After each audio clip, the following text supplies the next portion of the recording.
Hello, Adrian here. So we've done pretty much most of just understanding the basics of Unreal, but we want to actually start simulating. And so the first thing we want to do, well, first check that we have our little guy, like our little sort of camera stuck to a little capsule shape here, which is our character. So when we start playing, we're going to start there. You'll find him right next to the first person template. And when you click on him, you'll get a preview of what you'll see when you press play. And the first thing you'll notice, once you press play, and it stops freaking out, is everything starts to freak out.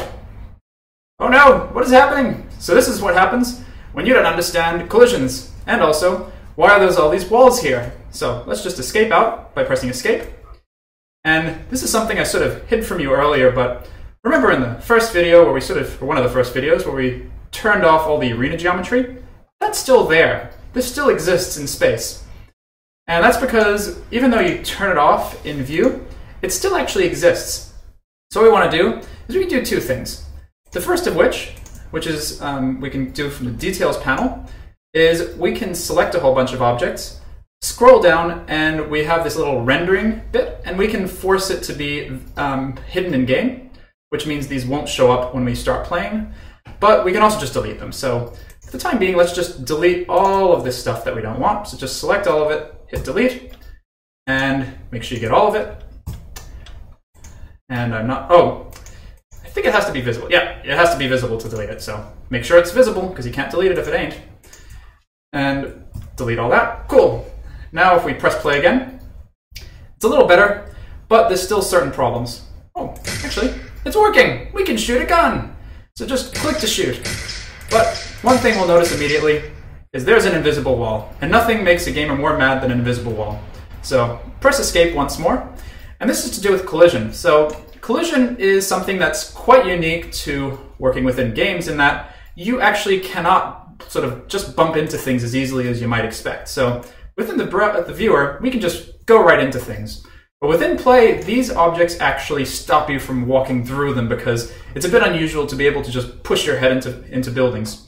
So the way to fix this is actually going through the content browser and opening up one of these. So what we want to do is, and usually you'd want to do this when you first start, but we didn't want to scare you with showing you too many things. So let's just go into, let's say, the walls file here, and we can do two things. So we know that we don't want to fall through the floor. So with the floor, we want to select the grass, hold shift, select the concrete, hold shift, and select the road. And these guys, we just want to make sure that we can still walk through them. I mean, walk on them. So we can just leave them. If you go into the details panel, you'll see collision. And we want to make sure that the collision preset is, it's usually on default, like default's usually what should be on, but let's just force it to block all. And that'll make sure we walk across the surface of it.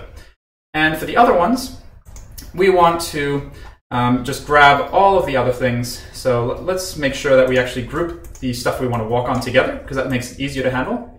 So I'm going to change these to walking surf. So it's the surface that we walk on. And we select all the other ones, go into the bottom past all of these materials, because we don't want to touch those. Go into collision preset and have no collision. And so if we press play, we'll be able to now walk up. And we can walk through these now, which is not ideal, but at least we're not going to bump into them. And if we shoot a ball, it goes right through. And pretty much the way to get around this is either A, making your own collision, which is really difficult and quite beyond the skill set of an architect.